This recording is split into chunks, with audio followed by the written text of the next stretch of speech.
Alright guys, so the last chapter of Malachi is very important. The last command we get here is in verse 4. It says, "Remember the instruction of Moses my servant, the statutes and ordinances I commanded him for all Israel."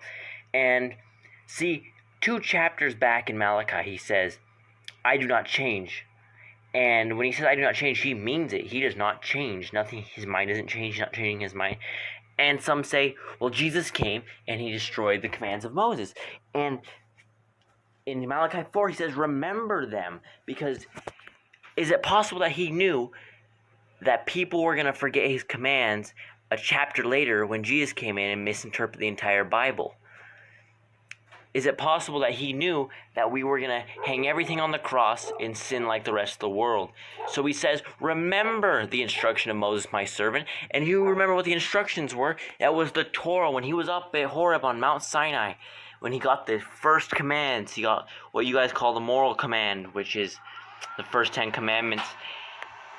It's very important that we understand that he says to remember it because he knows we are going to forget it. He knows we're going to. He says to write it on our hearts every single day. That was one of his commands, to write on our hearts, recite the Torah, be thinking about the Torah. And there's people that have forgotten this, that have forgotten that he said, remember this and continue on with it. He said it lasts for all generations. And Jesus himself even said, the earth shall pass away before the Torah passes away. Which is an important thing because the earth's still here. That means the Torah is still in effect.